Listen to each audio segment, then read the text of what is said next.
দর্শক সবাইকে আমন্ত্রণ জানাচ্ছি। ঢাকা বিশ্ববিদ্যালয় কেন্দ্রীয় ছাত্র সংসদ বা ডাকসু নির্বাচনকে ঘিরে এবার নানা আলোচনার জন্ম দিয়েছে। বিশেষ করে ব্যতিক্রমভাবে অন্তর্ভুক্ত হয়েছে জুলাই আন্দোলনে এক চোখ হারানো জসিমউদ্দিন খান ও দৃষ্টি প্রতিবন্ধী রাইসুল ইসলাম। এই অন্তর্ভুক্তি ছাত্র রাজনীতির চিরচেনা ছবিতে ভিন্ন মাত্রা যোগ করেছে। আদর্শের নামে যখন সহিংসতা হয় তখন ক্ষতিটা শুধু একজনের নয়, পুরো প্রজন্মের।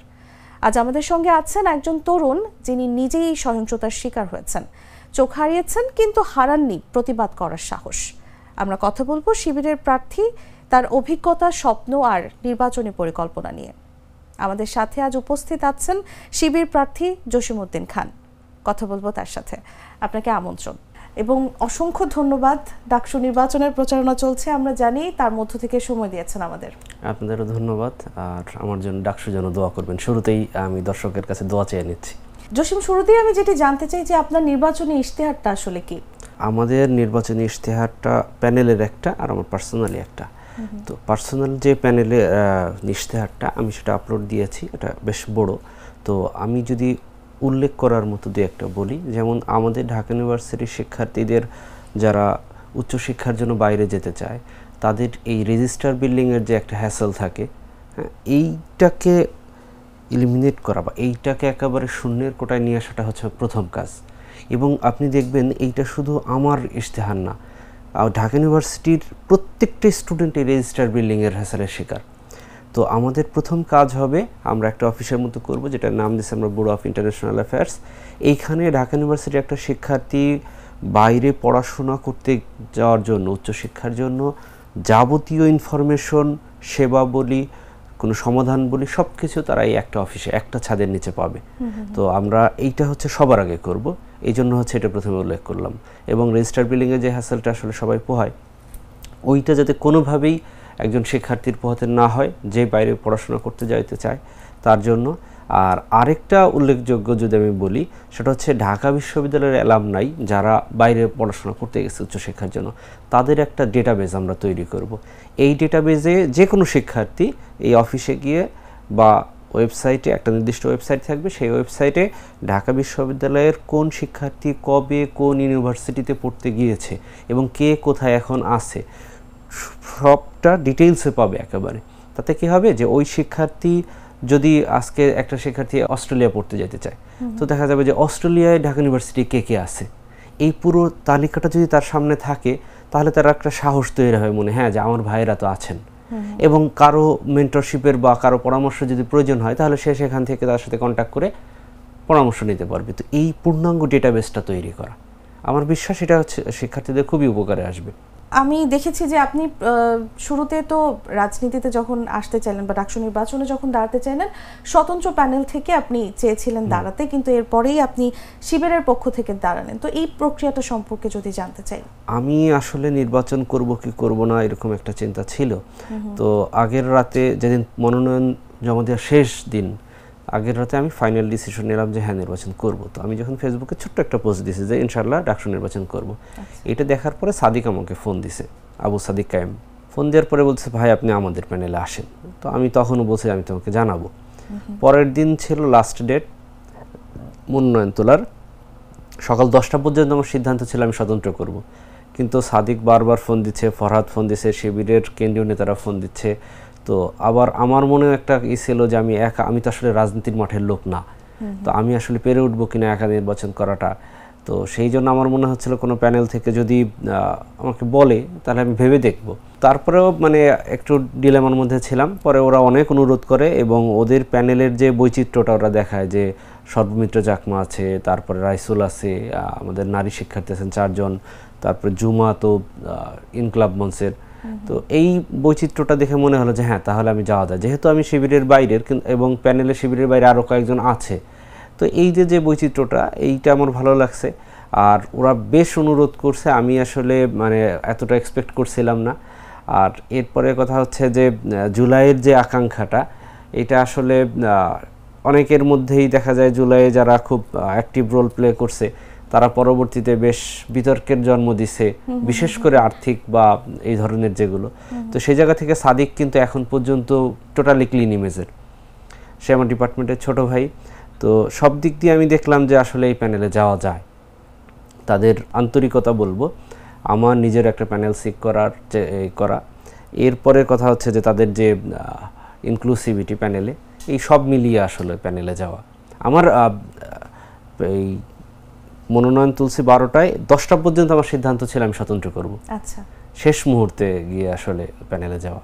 একদমই। জসিম, আপনি জুলাইয়ের কথা বলছিলেন, জুলাই নিয়ে তো কথা বলবোই, কিন্তু তার আগে আমি জানতে চাই যে এর আগে তো রাজনীতিতে থাকা হয়নি, এবারই প্রথম ডাকসুতে দাঁড়াচ্ছেন। তো জুলাইয়ের পরপরই কি উদ্ভূত হয়ে তারপর আপনি ডাকসুতে দাঁড়াচ্ছেন? জুলাই আসলে আমার লাইফে টোটালি চেঞ্জ। আমি বলি যে আমি একটা বোনাস লাইফ লিড করতেছি।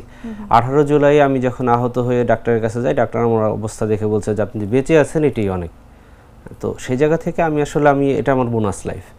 আমি 16 জুলাইয়ের আগ পর্যন্ত, যেমন দেখুন আবু সাইদ সবার কাছে একটা প্রেরণার উৎস, আমার কাছে একটু ভিন্নভাবে, কারণ আমি ক্যাম্পাস জীবনে অনেক আন্দোলনের সাথে আমি যুক্ত হয়েছি, কিন্তু কখনো আমি সামনে আসিনি, কারণ আমার বড় ভাই চাকরির ভেরিফিকেশনে বাদ হয়ে গেছিল। তো সেই জায়গা থেকে আমার সবসময় মনে একটা ভয় ছিল যে আমি যদি সামনে আসি তাহলে আমার তো চাকরির ভেরিফিকেশনে আমি আটকে যাব, কারণ আমি ছিলাম টোটাল একজন চাকরি প্রার্থী। সেই জায়গা থেকে এই জুলাইয়ের আগ পর্যন্ত আমি যত আন্দোলনে গেছি কখনো আমি সামনে যাইনি। যেমন 18 যে কোটা আন্দোলন, সেখানে পুলিশের বাড়ি খাইছিলাম, কিন্তু কেউ জানে না, কারণ আমি এটা প্রকাশ করি না, কারণ প্রকাশ করলে দেখা যাবে আমি টার্গেটে পড়ে যাব। কিন্তু এই জুলাইয়ে আমি কেন জানি আমার ওই যে চাকরির ভয়, ক্যারিয়ারের ভয়, এই জিনিসগুলো কখনো ছিল না। এবং 16 তারিখে যখন আবু সাইদ শহীদ হয়, আবু সাইদের একটা স্ট্যাটাস আমি এখনও ফেসবুকে মার্ক করে রাখছি, সুন্দর করে আন্ডারলাইন করে। ওই কথাটা ছিল যে যতদিন বাঁচবেন মেরুদণ্ড নিয়ে বাঁচুন। এই কথাটা আমাকে খুব হিট করে, যে মেরুদণ্ড নিয়ে বাঁচার ব্যাপারটা। তো জুলাইয়ের আগে আমি প্রতিবাদী ছিলাম, কিন্তু অতটা সাহসী ছিলাম না। গুলির সামনে দাঁড়ানোর যে সাহসটা, এটা আসলে আমি জুলাইয়ে পাইছি। আর জুলাইয়ের পরের যে রাজনীতির ব্যাপারটা, দেখুন আমি ছিলাম একজন নিরেট চাকরি প্রার্থী। আমার বিসিএস প্রিলি পাস করা, আমি আন্দোলনের সময় আমি রিটেন দিব, আমি রিটেন দিতে পারি নাই, এখন আমি লিখতে পারি না। এই জন্য আমার এরকম করে অনেকগুলো চাকরির যেগুলো আবেদন করা বা প্রিলি পাস করছি, কিন্তু রিটেন দিতে পারিনি। সো আমার ওই যে জীবনটা, ওটা তো টোটালি শেষ। এই জীবনে এসে আমি দেখলাম যে যেহেতু আমার এই ক্যারিয়ারটা, আমার একটা লাইফ শেষ হয়ে গেছে মানুষের অধিকারের জন্য আন্দোলন করতে গিয়ে, তাহলে আমি বাকি জীবনটা, আমার এই বোনাস লাইফটা মানুষের অধিকারের জন্য চেষ্টা করে যাই। এই প্রেরণা থেকে আসলে আমার ডাকসুতে আসা। আমি ডাকসুতে নির্বাচিত হই বা না হই, বাকি জীবন ইনশাল্লাহ আমাকে মানুষের অধিকারের পাশে পাবেন। জসিম, যে অনেকেই বলে যে ছাত্র রাজনীতি আসলে আদর্শ হারিয়েছে, এই ব্যাপারে আপনার কি মনে হয়, আসলে কি তাই? জুলাইয়ের আগ পর্যন্ত আমরা আসলে হতাশ ছিলাম। জুলাইয়ের পরে আমরা মাঝে মাঝে হতাশ হই, কিন্তু আমার বিশ্বাস যে আমরা আসলে যে রাজনীতি দেখে দেখে আমরা ছাত্র রাজনীতির প্রতি হতাশ হয়েছিলাম, সেটা আসলে কাটিয়ে উঠব। আমি গতকালও বলছি একটা সংবাদ সম্মেলনে যে আওয়ামী আমলে যে ন্যারেটিভ ছিল, যে ট্যাগিং কালচারটা ছিল, এই ট্যাগিং কালচারটা যদি ফিরে আসে তাহলে বলবো আমাদের জুলাই ব্যর্থ। কারণ এই যে জুলাই আমি চোখ দিয়েছি, শত শত মানুষ অঙ্গহানি হয়েছে, শহীদ হয়েছেন। তো সেই জায়গা থেকে আমি বলবো যে সেই আওয়ামী ন্যারেটিভ, সেই ট্যাগিং কালচার যদি ফিরে আসে তাহলে তো আসলে জুলাইয়ের কোনো মাহাত্ম্য থাকলো না, বা জুলাইয়ের পরে নতুন বাংলাদেশের সার্থকতা নেই। এই জন্য আমি বলবো যে এই জুলাই পাওয়া বাংলাদেশে আমার বিশ্বাস, আমি ক্যাম্পাসে যে শিক্ষার্থীদের মনোভাব যতটুকু দেখছি, সেই জায়গা থেকে আমার মনে হয়েছে যে না, জুলাই এখনও ব্যর্থ হয় নাই, এখনও হারিয়ে যায় নাই। এবং ওই যে ছাত্র রাজনীতির প্রতি যে একটা ভীতি, এটা আমার বিশ্বাস বর্তমান যে যারা ছাত্র রাজনৈতিক দলগুলো আছে, ছাত্রলীগ তো নিষিদ্ধ, তো বাকিরা আমার বিশ্বাস যে জুলাইকে ধারণ করে, কারণ সবাই জুলাইয়ের রাজপথের যোদ্ধা। আপনি ছাত্রদল বলেন, শিবির বলেন, বাকশাল বলেন, সবাই জুলাইয়ের রাজপথের যোদ্ধা। তো জুলাইয়ের সাথে তারা বেইমানি করবে না, নতুন ছাত্র রাজনীতি শিক্ষার্থী বান্ধব হবে। এবং এই যে ট্যাগিং কালচার দিয়ে একজনকে আদারাইজ করা, কাউকে মাইনাস করা, এগুলো না করলে দেখবেন শিক্ষার্থীরা ভালোভাবে নিবে। শিবির নিয়ে যদি কথা বলি, শিবির নিয়ে যেমন দীর্ঘদিন পর ডাকসু নির্বাচন আমরা পাচ্ছি, এটা নিয়ে অনেক আলোচনা হচ্ছে, তেমন কিন্তু শিবিরকে নিয়েও অনেক আলোচনা হয়েছে, অনেক বিতর্ক আছে, সহিংসতা আছে। তো এই যে অতীতের এই কর্মকাণ্ড, এই নিয়ে আপনার মন্তব্য কি, যেহেতু আপনি শিবিরের প্যানেলে দাঁড়িয়েছেন? দেখুন, আমি শিবিরের প্যানেলে, এই প্যানেলের নাম ঐক্যবদ্ধ শিক্ষার্থী জোট। শিবিরের নেতারা এখানে লিডিংয়ে, বা শিবিরের নেতারা পিছনে ছিল বা তাদের নেতৃত্বে, কিন্তু এটা তো আসলে শিবিরের সাংগঠনিক কোনো বডি না, এইটা ডাকসুর একটা প্যানেল। এবং এখানে আপনি দেখেন যে কয়জন সদস্য এর মধ্যে বেশ একটা ভালো অংশ শিবিরের বাইরের। তো এই জন্য এটাকে ধরেন আপনি শিবিরকে রিপ্রেজেন্ট করে এইরকম না, কিন্তু ঢাকা বিশ্ববিদ্যালয়ের শিক্ষার্থীদের ভোটের জন্য বা তাদের প্রতিনিধি হওয়ার জন্য আমরা দাঁড়াইছি। তারা যদি আমাদের ভোট দেয় আমরা প্রতিনিধি হব। আমরা যদি নির্বাচিত হই সেটা ঢাকা বিশ্ববিদ্যালয়ের শিক্ষার্থীদের প্রতিনিধি, নট শিবিরের প্রতিনিধি। তো সেই জায়গা থেকে আমি বলবো আসলে শিবিরের অবস্থানটা তারা ক্লিয়ার করবে। আমাদেরকে যদি আপনারা ডাকসুতে রাখেন, ঢাকা বিশ্ববিদ্যালয়ে আটকে রাখেন, তাহলে আমরা খুশি হই, কারণ আমরা তো আসলে শিবিরকে রিপ্রেজেন্ট করতেছি না এখানে। আপনারা ক্যাম্পাসের স্টুডেন্ট, আপনারা দেখেছেন অনেক সমস্যার মুখোমুখি হতে হয়, অনেক প্রতিকূলতা কাটাতে হয় আপনাদের। এই যে ছাত্র রাজনীতিতে এই যে সহিংসতা, এটা এত সহজলভ্য কেন হয়ে উঠেছে? ছাত্র রাজনীতিতে সহিংসতার দিন কিন্তু আমরা একটু পার হয়ে আসছি। সর্বশেষ ছাত্রলীগ যেটা করত, তারা টোটালি নিজেদের কন্ট্রোলে রাখতো এবং সেইটা রাষ্ট্রীয় পৃষ্ঠপোষকতায়। আর এখন আপনি দেখেন 5 আগস্টের পরবর্তীতে ছাত্র রাজনীতি তেমন কিন্তু সহিংসতার খবর আমরা পাই নাই। যদি আপনি বলেন যে নির্দিষ্ট কোনো দলের নাম বলেন, সেটা অন্তর্কোন্দল হতে পারে বা রুট লেভেলে হতে পারে, কিন্তু ক্যাম্পাসগুলোতে কিন্তু তেমন কোনো বড় কোনো সহিংসতার খবর আমরা এখন পর্যন্ত পাইনি বা হয়ও নাই। আর সর্বশেষ যেটা চট্টগ্রাম বিশ্ববিদ্যালয় হলো, সেটা এলাকাবাসীর সাথে শিক্ষার্থীদের একটা ভুল বোঝাবুঝি থেকে এরপরে মানে এটা অন্যরকম রূপ নিছে। কিন্তু এক ছাত্র সংগঠনের সাথে আরেক ছাত্র সংগঠনের যে সংঘর্ষ, এটা কিন্তু সেভাবে বড় আকারে কোনো ইউনিভার্সিটিতে এখন পর্যন্ত আমরা দেখিনি। এবং আপনি দেখেন আমাদের ঢাকা ইউনিভার্সিটিতে এই যে ডাকসু নির্বাচন, শিবিরের প্যানেলের ভিপি প্রার্থীর সাথে ছাত্রদলের প্যানেলের ভিপি প্রার্থীর দেখা হচ্ছে, তারা মোলাকাত করতেছে, একজন আরেকজনের জন্য ভোট চাচ্ছে, খুবই উৎসব মুখর পরিবেশ এবং বেশ সহনশীল পরিবেশ, বন্ধুত্বপূর্ণ পরিবেশ। তবে একটা জিনিস হচ্ছে, সেটা হচ্ছে যে এই ট্যাগিং কালচারটা ফিরে আসার চেষ্টা করতেছে, কেউ কেউ এটার ফেরানোর চেষ্টা করতেছে বা এইটা দিয়ে তার রাজনীতি বিল্ড আপ করার চেষ্টা করতেছে। তো তাদের কাছে আমার অনুরোধ থাকবে, ভাই এটা বাদ দেন। আমরা নতুন বাংলাদেশ পাইছি, সেই বাংলাদেশে আসলে এই ট্যাগিং কালচারকে ডিনাউন্স করে কিন্তু আমাদের জুলাই শুরু। 14 জুলাই আমরা যখন স্লোগান দিই তুমি কে আমি কে, রাজাকার রাজাকার, তার মানে আমাকে যে রাজাকার ট্যাগ দিল, আমি সেটাকে মানে ওটাকেও ব্যঙ্গ করে আমার বিপ্লব শুরু। ঢাকা বিশ্ববিদ্যালয়ে ছিল ছাত্রলীগের ক্যান্টনমেন্ট বলা হতো। সেই ক্যাম্পাসে আপনি দেখেন যে শেখ হাসিনা ক্ষমতায় থাকা অবস্থায়, কারণ 14 তারিখে তো আর কেউ ভাবে না যে শেখ হাসিনা পতন হবে, কিন্তু শেখ হাসিনাকে ব্যঙ্গ করে ঢাকা বিশ্ববিদ্যালয়ে মিছিল করার মতো যে ব্যাপারটা, এটা আসলে ঢাকা বিশ্ববিদ্যালয়ের শিক্ষার্থী যারা আছে তারা ফিল করতে পারে। কারণ ওখানে এমন অবস্থা ছিল যে শেখ হাসিনার নাম নিয়ে যদি মানে উচ্চারণে ভুল হতো তাহলে তাকে শিবির ট্যাগ দিয়ে মারা হতো, এরকম পরিবেশ ছিল। সেই জায়গা শেখ হাসিনার কথাকে ব্যঙ্গ করে আমরা মিছিল করছিলাম। কেন? ট্যাগিং কালচারটা এতটা ভয়াবহ পর্যায়ে গেছিল যে আমাদের মানে মেরে ফেললেও কিছু যায় আসে না, আমাদের অধিকারের ক্ষেত্রে একটা ট্যাগিং দিলে সেটা আর অধিকারের জায়গাটা থাকে না। তো এই যে ট্যাগিংয়ের একটা নোংরা কালচার, ওইটাকে ডিনাউন্স করে কিন্তু আমরা 14 তারিখে মিছিল করি। তো সেই ট্যাগিং যদি আবার ফিরে আসে, তাহলে তো ওই জুলাইয়ের সাথে বিশ্বাসঘাতকতা করা হয়। তো আমি এই জন্য বলবো যে ছাত্র সংগঠনগুলো যার যার আদর্শ প্রচার করুক, তাদের যে আদর্শ, দলীয় আদর্শ শিক্ষা সংগঠনের, তারা প্রচার করুক। শিক্ষার্থী তাদের আদর্শে ভালোবেসে যদি তাদের কাছে চায়, আলহামদুলিল্লাহ ভালো। কিন্তু একজন আরেকজনকে ট্যাগ দিয়ে ব্লেম দিয়ে, এইটা তো আসলে ঠিক না। আপনি আপনার আদর্শ প্রচার করুন, আপনি আপনার আদর্শে আরেকজন অনুপ্রাণিত হোক, কোনো সমস্যা নেই। কিন্তু আপনি তো আমাকে ট্যাগ দিতে পারেন না, আমাকে ট্যাগ দিয়ে আপনি উঠার সিস্টেমটা তো আসলে এটা তো ভালো দেখায় না। এখন নির্বাচনের পর যদি আপনি জিতে চান বা আপনাদের থেকে কেউ না কেউ তো প্রতিনিধিত্ব করবে, আপনি যদি নেতৃত্বের সুযোগ পান, তাহলে ছাত্র রাজনীতি কতটা সহিংসতা মুক্ত করবেন? ঢাকা বিশ্ববিদ্যালয়ের শিক্ষার্থীরা আসলে সহিংসতা একদমই পছন্দ করে না। এই যে দেখেন, বিশেষ করে আমি নাম নিয়েই বলি, ছাত্রদল এবং শিবির যে একটু রেষারেষি হচ্ছে গত কয়েকদিন, ট্যাগিং দেয়া বা সেটাকে নিয়ে আন্দোলন করা, তো এই জিনিসটা ঢাকা বিশ্ববিদ্যালয়ের সাধারণ শিক্ষার্থীরা বেশ বিরক্তির সাথে নিয়েছে। আপনি যদি কথা বলে দেখেন, আপনি এটার ফিডব্যাক পাবেন। শিক্ষার্থীরা আসলে এই ধরনের নোংরা রাজনীতিতে আর ফিরে যেতে চায় না। তারা কোনোভাবেই এই যে একটা বাজে রাজনীতি, ওকে ট্যাগ দেয়া, ওকে ব্লেম দেয়া, রাজনীতিকে নিয়েই পড়ে থাকা, শিক্ষার্থীদের কল্যাণে কাজ না করে শুধু রাজনীতি নিয়ে পড়ে থাকা, এইটা আসলে শিক্ষার্থীরা ভালোভাবে নেয় না।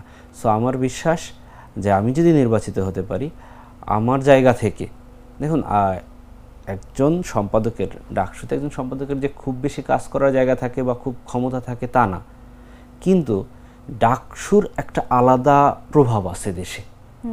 দেখেন এটা একটা ছাত্র সংসদ নির্বাচন, অথচ সারা দেশের মানুষ তাকিয়ে আছে। এই জায়গা থেকে আমি বলবো, আমার জায়গা থেকে সর্বোচ্চ চেষ্টা থাকবে যে কোনো উপায়ে শিক্ষার্থীদেরকে এই মেসেজটা দেওয়া, এই বিষয়ে অনুপ্রাণিত করা যে তারা কোনোভাবেই কোনো সহিংসতায় যেন অংশগ্রহণ না করে বা উৎসাহিত না হয় বা কোনো ফাঁদে পা না দেয়। এটা হচ্ছে এক। সেকেন্ড হচ্ছে, আমি ইশতেহার বলার সময় বারবার একটা কথা বলি যে ভাই, আমার ইশতেহার একটাই, শিক্ষার্থীদের যে কোনো যৌক্তিক দাবি আমার ইশতেহার। আমি আন্তর্জাতিক বিষয়ক সম্পাদক যদি নির্বাচিত হই, তার মানে আমার এই সেক্টরের বাইরে আমি অন্য কোথাও কথা বলবো না, পাশে দাঁড়াবো না, এমন না। শিক্ষার্থীদের যে কোনো দাবি, কারণ আমি তো আসলে জুলাই থেকে আসা, জুলাই না হলে আমাকে এখানে দেখতেন না। আমি ওই চাকরির জন্য টেবিলে বসা ছিলাম, ওখানেই থাকতাম, পরীক্ষা দিতাম, হয় বিসিএস ক্যাডার হতাম, এই তো জীবন শেষ। কিন্তু এই জুলাইয়ের মাধ্যমে আসা, জুলাই আমরা রাজপথে নামছি দল মত নির্বিশেষে, কে কোন দলের মতে তখন কিন্তু আমরা এটা দেখি নাই, এবং আমাদেরকে যখন মারছে তখন ওই দলমত দেখে মারে নাই, যারাই রাস্তায় নামছে তাদেরই মারছে। তো সেই জায়গা থেকে আমি বলবো, সবাই আমার রাজপথের সহযোদ্ধা, সবাইকেই আমাকে সবাই ভালোবাসে এবং সবার প্রতি আমার একটা দায়বদ্ধতা আছে। জুলাইয়ে রাজপথে থাকা প্রত্যেকটা মানুষের অধিকারের প্রশ্নে এবং ছাত্র জনতার যে কোনো অধিকার যৌক্তিক দাবির পাশে আমি সবসময় থাকবো, সেটা যেভাবে হোক। এখানে কোনো দল মত কোনো কিছু ম্যাটার করবে না। তো সেই জায়গা থেকে আমি বলবো যে বাংলাদেশের সব শিক্ষার্থীদের কাছে আমি যে কোনো উপায়ে যেভাবে প্রয়োজন তাদেরকে যেটাকে বলে দিক নির্দেশনা দেওয়া বলি, পরামর্শ দেওয়া বলি, তাদের পাশে থেকে বলি, এই সহিংসতাহীন নতুন বাংলাদেশ, যেখানে শিক্ষার্থীদের প্রধান উদ্দেশ্য হচ্ছে তাদের একাডেমিক লাইফ, পড়াশোনা, ওইটাকে সামনে রেখে আমরা কীভাবে আগাতে পারি, এইটা আমার সর্বপ্রথম টার্গেট থাকবে।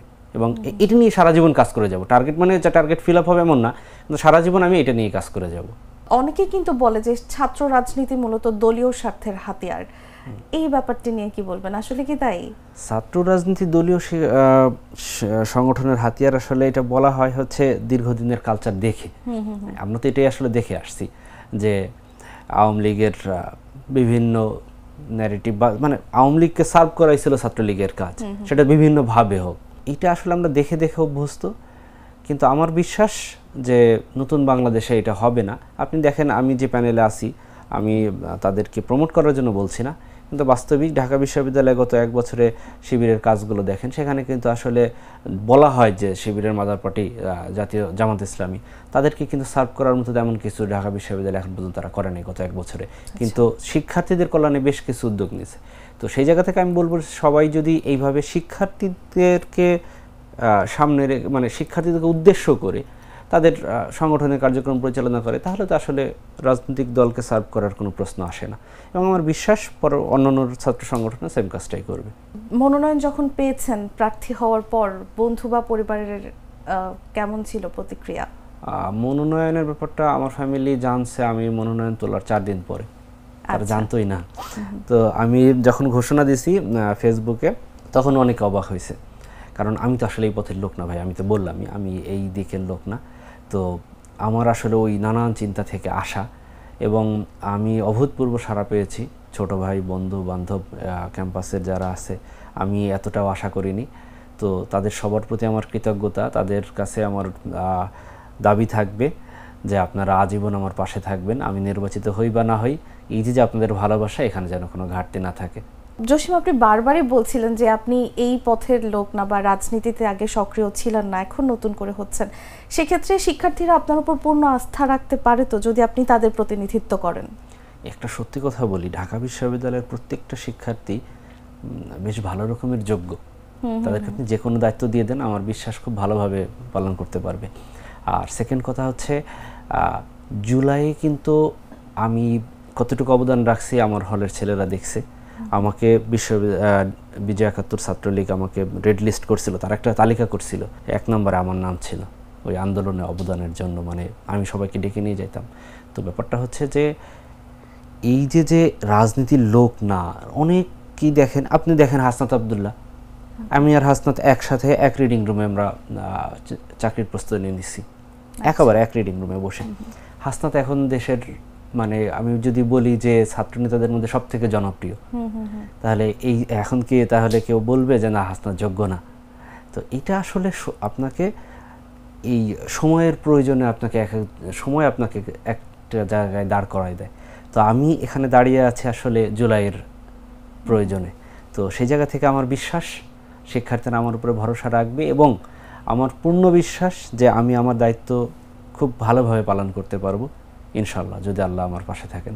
এই যে জুলাই আন্দোলনে আপনার উপর হামলা হলো, চোখ হারালেন, এর পেছনে কি কোনো রাজনৈতিক প্রেক্ষাপট কাজ করেছিল কিনা এটি জানতে চাইবো। সাথে সাথে জানতে চাই যে জুলাই আন্দোলনের পর, চোখ হারানোর পর অন্যান্য রাজনৈতিক দলের কাছে বা দেশের কাছ থেকে কতটুকু সহযোগিতা পেয়েছেন? এই রাজনৈতিক প্রেক্ষাপটটা আমাদেরকে কেমন একটা আলাদাভাবে নেওয়া হয়।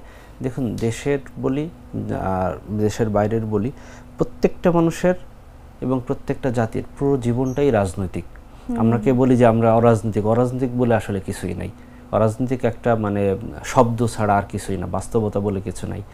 কারণ রাজনীতি হয় আপনি রাজনীতি করবেন, কিন্তু আপনি কি আমাদের জীবনটাই কিন্তু নিয়ন্ত্রণ করে রাজনীতি। এবং এই টোটাল সিস্টেমটাই এই যে আমাদের জাতীয় বলি আন্তর্জাতিক বলি সব কিছু তো আসলে রাজনীতি নিয়েই, রাজনীতি আমাদের জীবন নিয়ন্ত্রণ করে। সো আমরা চাইলেও কখনো রাজনীতির বাইরে যাইতে পারি না। রাজনৈতিক প্রেক্ষাপট যদি বলি, জুলাইকে আমি যতটা না রাজনৈতিক বলি তার থেকে বলি যে এইটা আসলে আমাদের প্রাণের একটা আন্দোলন ছিল, আমাদের যে বাঁচা মরার আন্দোলন। কারণ এই যে 15-16 বছর আমরা যে ফ্যাসিস্টের নিয়ন্ত্রণে ছিলাম, এখান থেকে আসলে আমাদেরকে সৃষ্টিকর্তা আমাদের এখান থেকে মানে বলতে গেলে বাঁচিয়ে তুললেন। জুলাইটাকে আমি এইভাবে দেখি। কারণ এইটা কোনো নির্দিষ্ট রাজনৈতিক দলে, যেমন ধরেন অনেকে বলে যে আওয়ামী লীগের বিরুদ্ধে আন্দোলন, আমি বলি যে এটা আওয়ামী লীগ না, শুধু এটা হচ্ছে আমরা মানে পরাধীন অবস্থায় ছিলাম। আমরা 71-এ স্বাধীন হয়েছি একটা অন্য দেশের শক্তির হাত থেকে। আর এইটা হচ্ছে যে আমাদের ভিতরে, আমাদের দেশেই আমাদেরকে পরাধীন করে রাখা একটা অশুভ শক্তি, তাদের হাত থেকে মুক্তি পাইছি আমরা 24-এ এসে। তো এই জন্য আমি এটাকে ওই যে অনেকে বলে সেকেন্ড লিবারেশন, আমি বলি আসলে এটা সেকেন্ড লিবারেশন। ওইটা বাইরের অশুভ শক্তি, এটা দেশের অশুভ শক্তি। রাজনৈতিক প্রেক্ষাপটটা না, আসলে এখানে আমি বলি এটা তো আসলে গণ আন্দোলন। অনেকে এটাকে বলে যে শুধু আন্দোলন বা যেটাকে বলে পট পরিবর্তন সরকার, এরকম কিছু কথা বলে, সরকার পতন, এটা একটা গণ আন্দোলন। তো সেই জায়গা থেকে এইটা আমার আহত হওয়ার ব্যাপারটা তো আসলে শুধু আমার না, এমন শত শত আহত হয়েছে। তো এটা তো পুরোটাই রাজনৈতিক এবং আবার একই সাথে গণ আন্দোলন। তো সেই জায়গা থেকে এটাকে আমি পার্সোনালি কখনো মনে করি না যে আমি পার্সোনাল আমার ক্ষতি হয়েছে, যে কারো উপরে ক্ষোভ বা এরকম না। এটা পুরো একটা দেশের উপরে একটা অশুভ শক্তি ছিল, সেই অশুভ শক্তিকে দূর করার একটা পর্যায়ে আমার ক্ষতিটা হয়েছে। এবং আমি এটাকে ক্ষতিও বলবো না, আমি বলবো যে এটা সৃষ্টিকর্তার একটা আশীর্বাদ আমার প্রতি। আমার একটা গর্ব যে এই দেশের উপরে চেপে থাকা একটা ফ্যাসিস্টকে বিদায় করার সময় সৃষ্টিকর্তা আমাকে এইটুকু অবদান রাখতে দিয়েছেন। জুলাই সনদ নিয়ে কিছু বিতর্ক চলেছিল, তো আপনার কি মনে হয় যে জুলাই সনদটা কি আসলে বাস্তবায়ন হবে? আসলে এটা আমাদেরকে ওই যে একটা মোমেন্টাম থাকে সব কিছুর, 5 আগস্টের পরে খুব দ্রুতভাবে এই জুলাই সনদের দিকে যাওয়া উচিত ছিল এবং প্রথম টার্গেটই থাকা উচিত ছিল এটা।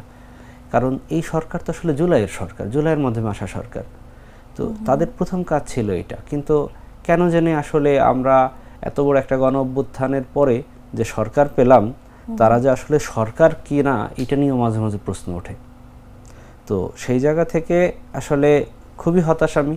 দেখুন, ওই যে আমাদের বলে যে আমরা কি সহায়তা পেলাম, আমাদের জন্য কি করা হলো, পুরো জাতির সাথে বলতে গেলে এক ধরনের একটা ফাজলামো করা হলো। যে জাতি বলতে গেলে একেবারে আপামর সবাই রাস্তায় নামলো, যেই ফ্যাসিস্টকে দূর করে আমরা একটা নতুন বাংলাদেশ চাই।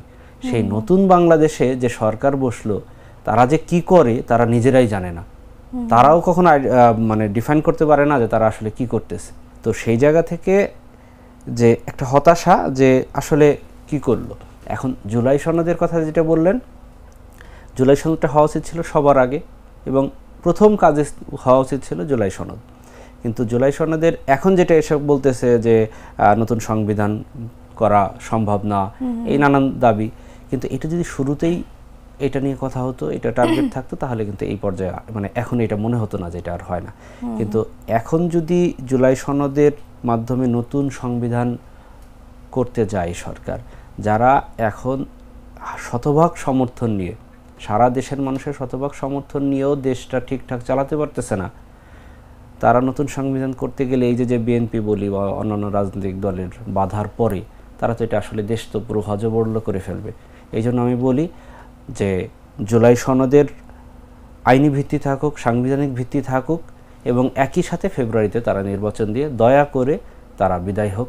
তাদের আমরা যথেষ্ট দেখছি, তারা যে কি পারে এটা আমাদের বোঝা হয়ে গেছে। ডাকসু নির্বাচনে আমি আপনার কিছু ফেসবুক পোস্ট দেখেছি, আপনাকে নিয়ে এবং রাইসুলকে নিয়ে বিভিন্ন বিতর্ক হচ্ছে। বিশেষ করে আমি যদি একটু বলি, আপনার চশমাটি নিয়ে বা আপনাকে নিয়ে নানা রকমের বিদ্রূপ করা হচ্ছে। একটি পোস্টারের মধ্যে অন্য আরেকজন প্রতিদ্বন্দ্বী বা অন্য আরেকজন সদস্যর চোখের মধ্যে কালো কালি দিয়ে বা কালো মার্কার পেন দিয়ে মার্ক করে দেওয়া হয়েছে। তো এই যে বিদ্রূপগুলো হচ্ছে, এটাকে আপনি কিভাবে দেখছেন? দেখুন, আমার আসলে পার্সোনালি আমাকে অনেক ওই যে বিশেষ করে আওয়ামী লীগের যে কিছু চেলাবেলা আছে বাইরে থাকে, হ্যাঁ, পলায় গেছে ভারতে, ওরা বিভিন্ন বাজে কমেন্ট করে আমার আসলে, এবং অনেক বাজে বাজে মেসেজও দিছে আমার ইনবক্সে। তো এগুলো আমার কাছে কখনো অতটা টাচ করে না। কিন্তু আমি যখন দেখি যে মানে ওরা এই জুলাই নিয়ে নানান ধরনের প্রশ্ন করে, এবং এই যে জুলাই আমার চোখ গেছে বলে, এইটা মানে ব্যাপারটা এমন যে আমি যদি কোনো অ্যাক্সিডেন্টে চোখ যেত তাহলে ওদের কাছে এতটা বিদ্রুপের শিকার হতাম না। ব্যাপারটা এইরকম, জুলাই কেন আমার চোখ গেছে এইটা নিয়ে হচ্ছে ওরা বিদ্রুপের উৎসটা তৈরি করে। তো এইটা হচ্ছে আমার খারাপ লাগে। আমার চোখ নিয়ে ওরা যে খারাপ কিছু বলতেছে এই জন্য আমি পার্সোনালি খারাপ লাগা না, কিন্তু জুলাই আমি চোখ হারাইছি এইটাই হচ্ছে ওদের মানে ক্ষোভের একটা উৎস আমি দেখি। কারণ আমার প্যানেলের একজনের চোখে এরকম করে দিছে, এবং আপনি আমার ফেসবুক পোস্টে অনেকেই দেখবেন অনেকগুলো কয়েক কমেন্ট আছে যারা আমার চোখ নিয়ে, জুলাই চোখ হারানো নিয়ে অনেক ধরনের বাজে কমেন্ট করে। এবং সবথেকে দুঃখজনক, যেটা আসলে আমি আশা করিনি, আমারই বিশ্ববিদ্যালয়ের দুই একজন, খুবই একেবারে হাতে গোনা দুই একজন বা বাইরের দুই একজন, তারা এমনও প্রশ্ন করে যে এটা নাকি মানে আমি ইচ্ছা করে এরকম করছি, আমার চোখে কোনো সমস্যা নাই বা গুলি লাগে নাই, হ্যাঁ, এরকম প্রশ্ন তোলে। তো এইটাই বেশি দুঃখজনক, কারণ পতিত ফ্যাসিস্টের দোসররা সেটা যা বলে, ওরা আসলে এখন ওই ওদের মা বিদেশে চলে গেছে, ইন্ডিয়া বসে আছে, ওই দুঃখে অনেক কিছু বলে। কিন্তু আমারই দেশের যারা এই ফ্যাসিস্টের বিরুদ্ধে আন্দোলনে আমার রাজপথের সহযোদ্ধা, তারা যদি এই ধরনের প্রশ্ন করে যে আপনার কি আসলে গুলি লাগছিল কিনা, বা আপনি চোখে আসলে আগে থেকে দেখতেন কিনা, এরকম, এইটা আসলে দুঃখজনক, এটা আসলেই খারাপ লাগছে। আমি দেখেছি আপনি একটি ফেসবুক পোস্টে লিখেছেন যে আপনার এই চোখের যে ব্ল্যাক করা ব্যাপারটা, এটা আপনার চোখে মনে হয় ব্যথা হয় অনেকক্ষণ। আমার এই যে আলোতে অসুবিধা হয়, দেখা যায় বেশিক্ষণ আলো লাগলে আমার চোখে প্রচন্ড পেইন হয়, লাল হয়ে যায়, এই জন্য হচ্ছে ডাক্তার এভাবে করে নিতে বলছে। জসিম, আপনি কি মনে করেন যে ডাকসু নির্বাচনের মতো গণতান্ত্রিক চর্চা কমলে সহিংসতা কমে যাবে? না, সহিংসতার সাথে আসলে আমি ব্যক্তিগতভাবে মনে করি আমরা যে সহিংসতা দেখে অভ্যস্ত, সেটার সাথে আসলে গণতান্ত্রিক প্রক্রিয়ায় নির্বাচিত হওয়ার মধ্যে তেমন একটা সম্পর্ক নাই। কারণ গণতন্ত্র থাকলেই যে সেখানে সহিংসতা কমবে, এটা ভুল ধারণা। আপনি দেখেন সৌদি আরবের কথা চিন্তা করেন, সেখানে তো কোনোদিন কোনো গণতন্ত্র ছিল না, কিন্তু সেখানে কোনো সহিংসতা আছে খুব কম, নাই বললেই চলে। তো গণতান্ত্রিক প্রক্রিয়ায় নির্বাচিত হলেই যে সহিংসতা কমবে এমন না। আবার অনেক সময় দেখা যায় গণতান্ত্রিক প্রক্রিয়ায় উত্তরণের পথে বা গণতান্ত্রিক প্রক্রিয়ার মধ্যেই সহিংসতা বেশি থাকে। কিন্তু আমি যেটা আশা করি যে জুলাইয়ের পরবর্তী বাংলাদেশে প্রত্যেকের মধ্যে একটা সহনশীলতা থাকবে। এই সহনশীলতাটাই হচ্ছে আমাদের আসলে সহিংসতার পথে প্রধান অন্তরায় থাকবে। কিন্তু আমাদের যে গণতান্ত্রিক প্রক্রিয়া আমরা অভ্যস্ত দেখে, ওইটা আসলে যে সহিংসতা রোধ করবে এই গ্যারান্টি দেওয়া যায় না। রাজনৈতিক অঙ্গনে যেহেতু প্রবেশ করেছেন, সক্রিয় হচ্ছেন, আপনার জীবনের রাজনৈতিক ব্যক্তিত্ব কে যে আপনার অনুপ্রেরণা? আমার আসলে ওইরকম নির্দিষ্ট কোনো ব্যক্তি আদর্শকে আমি কখনোই ধারণ করি না। আমি প্রত্যেক রাজনৈতিক যারা আমাদের পূর্বসূরি, তাদের কাছ থেকে আমি অনুপ্রাণিত, কিন্তু নির্দিষ্ট কোনো আদর্শকে আমি ধারণ করি না। আর এরপরের কথা হচ্ছে কি, আমি পার্সোনালি আমি যখন এনসিপির কমিটি দেয়। তো যেহেতু আমি আন্দোলনে আহত এবং এনসিপির যারা ওরা আমার বেশিরভাগই ছোটো ভাই বন্ধু, তো সেই জায়গা থেকে অনেকে বলতেছিল যে আপনি এনসিপিতে কেন গেলেন না। তখন আমি একটা ফেসবুকে স্ট্যাটাস দিয়েছিলাম, ওইটি হচ্ছে আমার আদর্শ, আমার পার্সোনাল আদর্শ, মানে আমার দৃষ্টিভঙ্গি। আমি আসলে জীবনে ওই রাজনীতি করে বড় নেতা হব, আমাকে অনেকে সালাম দিবে, এই সেই সম্মান, এগুলো নিয়ে আমার আসলে অতটা যায় আসে না কখনোই। আমার জীবনে খুব ইচ্ছা যে যদি আল্লাহ আমাকে অনেক টাকা দেয় তাহলে আমি হাজী মোহাম্মদ মহসিন হব, এবং আজ থেকে 50 বছর 100 বছর পরে মানুষজন বলবে যে জসিম নামে এমন একজন লোক ছিল যে আমাদের জন্য এই করে গেছে। এইটাই আমার একমাত্র স্বপ্ন। আমার আসলে আর কোনো ওইভাবে কোনো রাজনৈতিক উচ্চাভিলাষ নাই। আপনি যদি নির্বাচিত নাও হন, এরপরেও আপনার কি পরিবর্তনের আশা থাকবে? দেখুন, আমি নির্বাচিত হওয়া না হওয়া দিয়ে আসলে পরিবর্তন তো সম্ভব না, কারণ একজন একক ব্যক্তি কখনো রাজনৈতিক সংস্কৃতি, দেশের সংস্কৃতি পরিবর্তন করতে পারে না।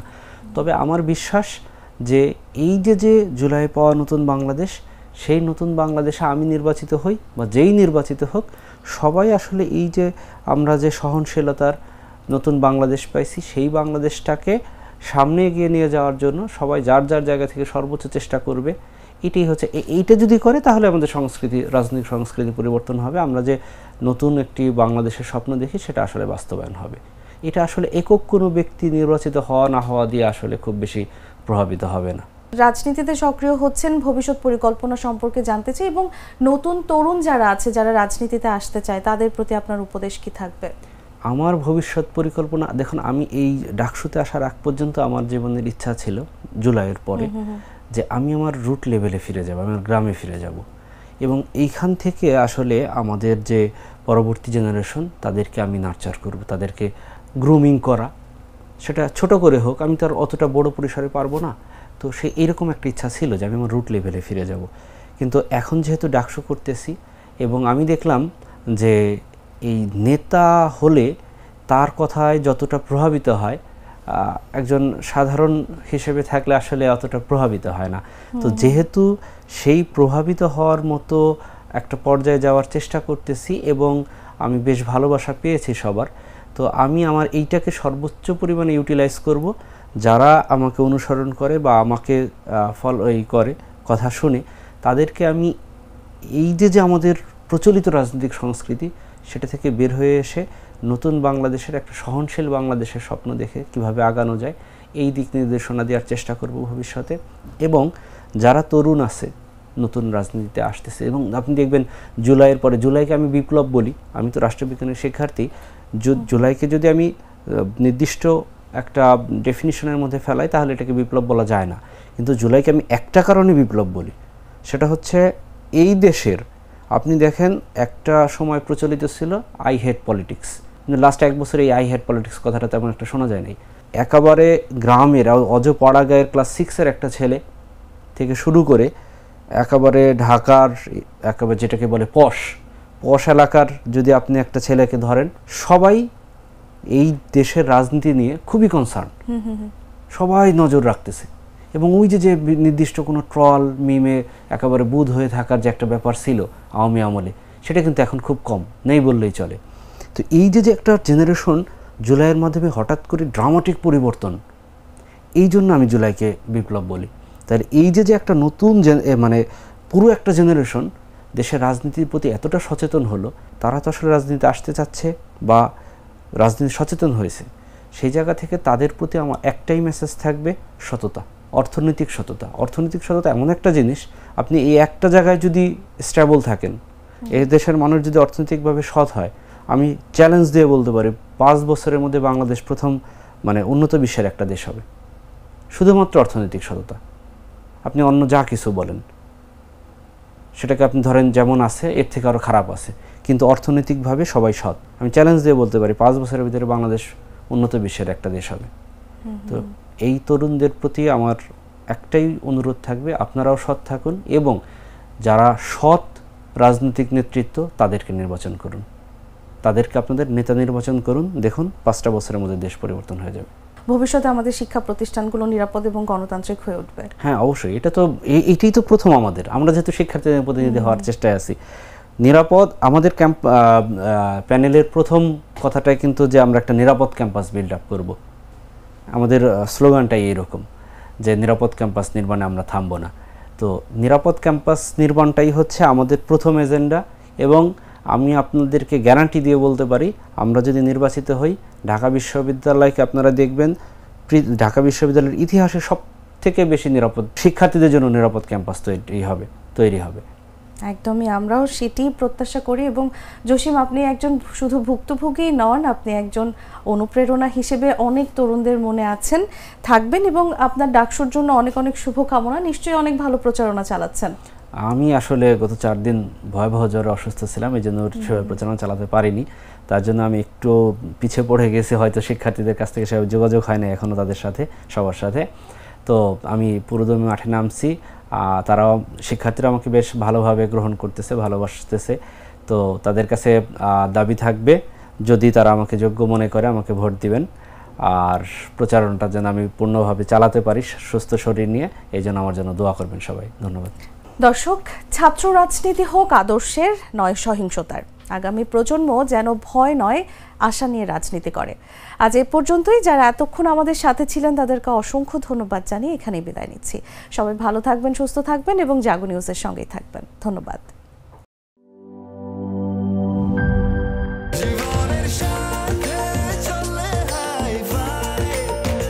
স্বাস্থ্যকর অল টাইম ফ্যামিলি কেক, সব সময় অল টাইম হেলদি লাইফ।